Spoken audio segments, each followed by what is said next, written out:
Welcome to the Bendano Podcast, where we're calling a spade. Great to be here with you guys today. Jemele Hill has Candace Parker on her sports politics show, and as Candace Parker is giving an actual basketball answer, Jemele Hill playing the role that she was meant to play. She, of course, takes a slight jab at Caitlin Clark, but Candace Parker quickly gives her the knowledge that she so thoroughly needed. And Caitlin Clark has a Wilson basketball commercial. Before we get into the commercial, let's talk about this Jemele Hill, Candace Parker situation. Let's see what they're talking about. Number of things that Angel can improve on, will improve on in the situation she's in.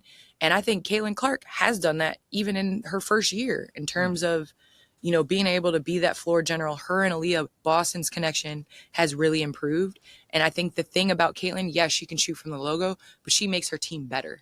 And so I think just in terms for her, it's going to be moving. What are you doing without the ball in your hands?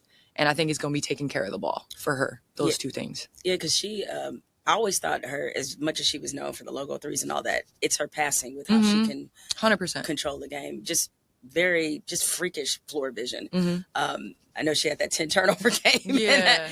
But that's something. That's like a learning. I think all of us young turn the ball over. She'll get better. And especially when you're the focal point of the entire defense, you know, you're going to have more turnovers. You're going to have more live ball situations, and the competitive element of you do tend to take chances early on.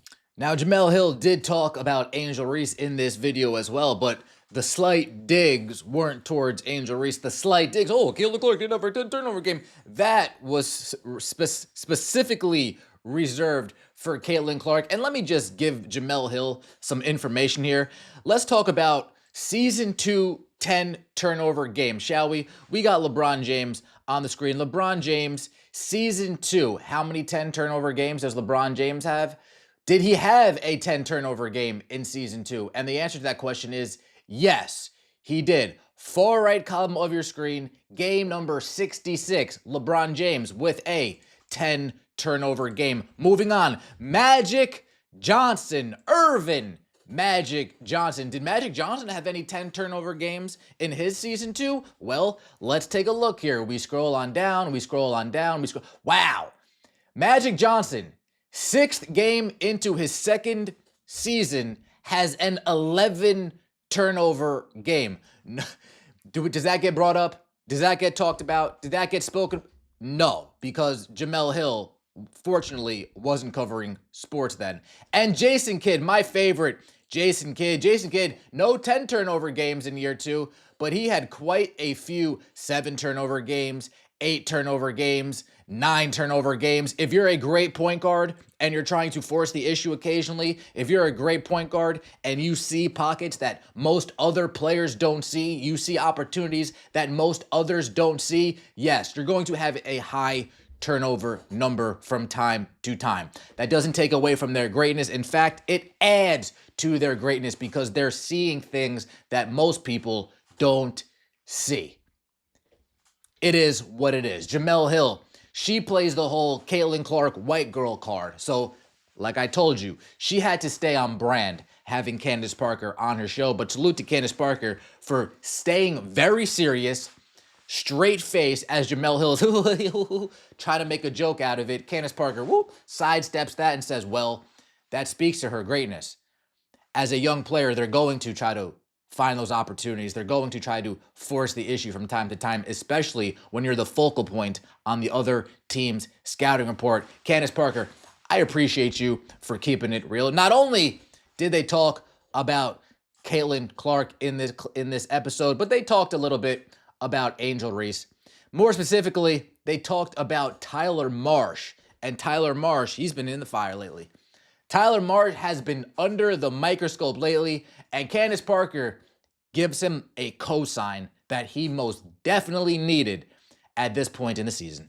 At her game, let's just have a basketball conversation about Angel Reese. If you were her coach, what would you tell her to focus on?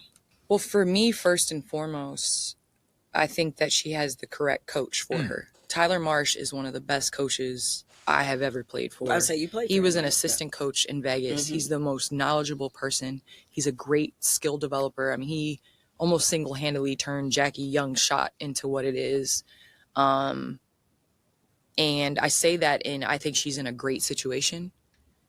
At her game. Let's just Tyler Marsh, great at skill developing, good developmental coach. Single-handedly, according to Candace Parker, was responsible for turning Jackie Young's shot upside down, turning it into the shot that she has today. I'm just going to say this because we've all seen the practice clips. Just because you're a good assistant coach doesn't make you a good head coach. Fair? Just because you're a good developmental coach doesn't make you a good head coach. Fair? Because Tyler Marsh isn't the one working with Angel Reese day in and day out, day in and day out. That's what he hires assistants for. Tyler Marsh isn't the one training Angel Reese day in, day out, spending time with her after practice, spending time with her during practice, before practice, day in and day out. That's what he hires assistants for.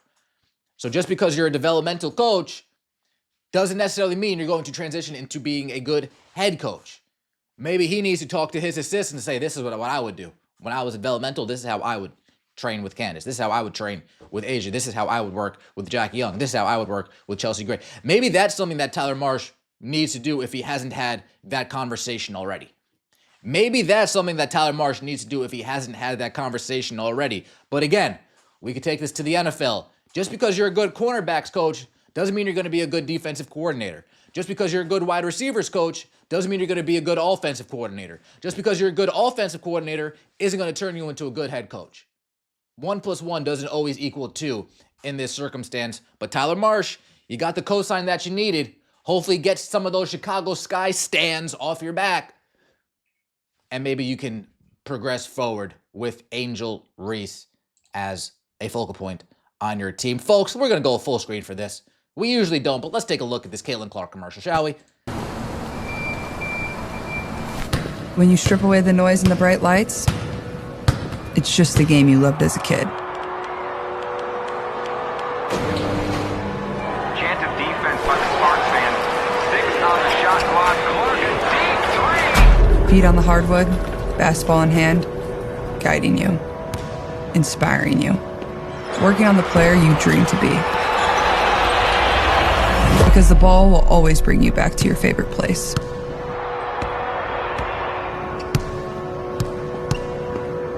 Calm, focused, and confident.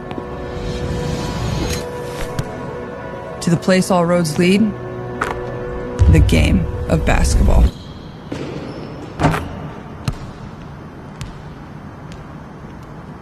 Simply Caitlin, always basketball. Wilson has gone full into the Caitlin Clark business.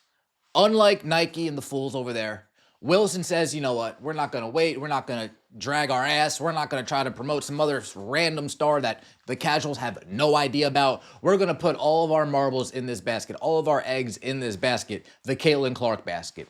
And we saw last year, all the Wilson basketballs that Caitlin Clark was the special edition Caitlin Clark balls sold out like hotcakes. And this year is going to be very much of the same, especially when you see that they're introducing a "You're amazing because you're amazing" ball. A dream big Wilson basketball. Wilson continues to go, they know what drives business. And this is going to drive business.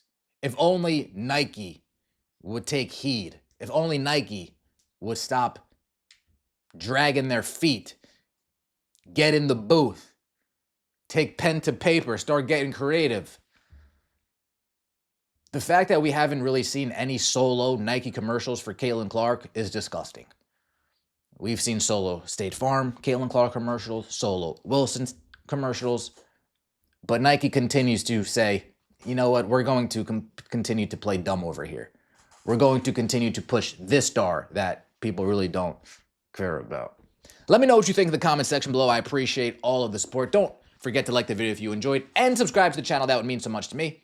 We'll see you next time, and as always, take it easy.